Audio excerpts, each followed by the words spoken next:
ምዕራፍ 5 በኢየሩሳሌም መንገድ እየተመላለሳችሁ ሩጡ፣ ተመልከቱ፣ እወቁም፣ በአደባባይዋም ፈልጉ።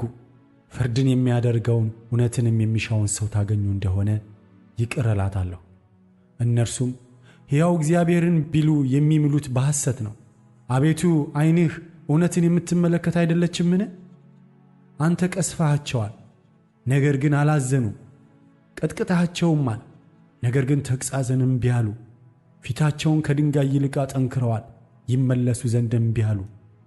እኔም የእግዚአብሔር መንገድና የአምላካቸውን ሕግ አላወቁምና እነዚህ በእውነት ድሆችና ሰነፎች ናቸው። ወደ ታላላቆቹ እሄዳለሁ እናገራቸውም አለሁ፣ የእግዚአብሔርን መንገድና የአምላካቸውን ሕግ ያውቃሉና አልሁ። እነዚህ ግን ቀንበሩን በአንድነት ሰብረዋል፣ እስራቱንም ቆርጠዋል። ስለዚህ ኃጢአታቸው በዝቶአልና የክዳታቸውን ብዛት ጸንቶአልና፣ ስለዚህ አንበሳ ከዱር ወጥቶ ይሰብራቸዋል፣ የበረሃም ተኩላ ያጠፋቸዋል። ነብርም በከተሞቻቸው ላይ ይተጋል፣ ከዚያም የሚወጣ ሁሉ ይነጠቃል። በእነዚህ ነገሮች ይቅር የምልሽ እንዴት አድርጌ ነው? ልጆችሽ ትተውኛል፣ አማልክትም ባልሆኑ ምለዋል። ካጠገብኳቸውም በኋላ አመነዘሩ፣ በጋለሞቶችም ቤት ተሰበሰቡ። እንደ ተቀለቡ ፈረሶች ሆኑ፣ እያንዳንዳቸውም ከባልንጀሮቻቸው ሚስቶች ኋላ አሽካኩ። በውኑ ስለ እነዚህ ነገሮች አልቀስፍምን? ይላል እግዚአብሔር። ነፍሴስ እንደዚህ ባለ ሕዝብ ላይ አትበቀልምን? ወደ ቅጥሯ ወጥታችሁ አፍርሱ፣ ነገር ግን ፈጽማችሁ አታጥፉ። ለእግዚአብሔር አይደሉምና ቅርንጫፏን ውሰዱ። የእስራኤል ቤትና የይሁዳ ቤት በእኔ ላይ እጅግ ወንጅለዋል፣ ይላል እግዚአብሔር።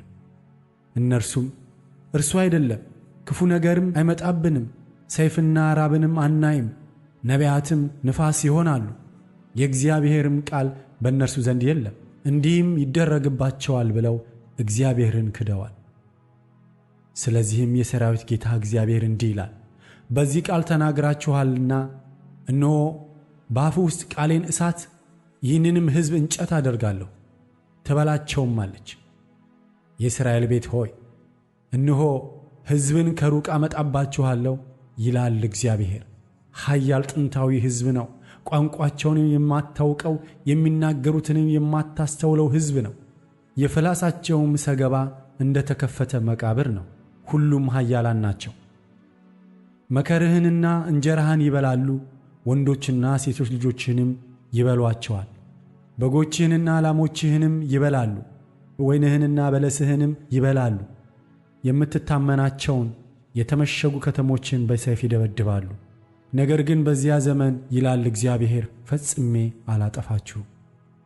እንዲህም ይሆናል፣ እናንተ አምላካችን እግዚአብሔር ይህን ነገር ሁሉ ስለምን አደረገብን ብትሉ፣ አንተ እንደ ተዋችሁኝ በአገራችሁም ሌሎችን አማልክት እንዳመለካችሁ እንዲሁ ለእናንተ ባልሆነ አገር ለሌሎች ሰዎች ትገዛላችሁ ትላችኋለህ።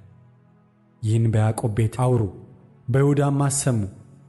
እናንተ ሰነፎች፣ ልበቢሶች፣ ዓይን እያላችሁ የማታዩ ጆሮም እያላችሁ የማትሰሙ ሕዝብ ሆይ ይህን ስሙ።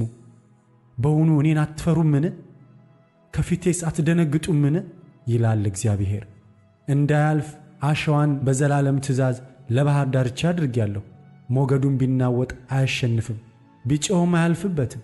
ለዚህ ሕዝብ ግን የሸፈተና ያመፀ ልብ አላቸው። አምፀዋል፣ ሄደውማል። በልባቸውም የፊተኛውንና የኋለኛውን ዝናብ በጊዜው የሚሰጠውን ለመከርም የተመደቡትን ወራት የሚጠብቅልን አምላካችንን እግዚአብሔርን እንፍራ አላሉ። በደላችሁ እነዚህን አስቀርታለች፣ ኃጢአታችሁም መልካምን ነገር ከለከለቻችሁ። በሕዝቤ መካከል ክፉዎች ሰዎች ተገኝተዋል፣ እንደ አጥማጆችም ያደባሉ፣ ወጥመድንም ይዘረጋሉ፣ ሰዎችንም ያጠምዳሉ። ቀፎ ወፎችን እንደሚሞላ እንዲሁ ቤታቸው ሽንገላ ሞልታለች። እንዲሁም ከብረዋል፣ ባለጠጎችም ሆነዋል፣ ወፍረዋል፣ ሰብተውማል፣ ክፋታቸውንም ያለ ልክ አብዝተዋል። የድሃ አደጎች ነገር መልካም እንዲሆን አልተሟገቱላቸውም፣ የችግረኞችንም ፍርድ አልፈረዱላቸውም። በውኑ ስለ እነዚህ ነገሮች አልቀስፍምን? ይላል እግዚአብሔር። ነፍሴስ እንደዚህ ባለ ሕዝብ ላይ አትበቀልምን? የምታስደንቅና የምታስደነግጥ ነገር በምድር ላይ ሆናለች። ነቢያት በሐሰት ትንቢት ይናገራሉ፣ ካህናትም በእነዚህ እጅ ይገዛሉ። ሕዝቤም እንዲህ ያለውን ነገር ይወዳሉ። በፍጻሜውስ ምን ታደርጋላችሁ?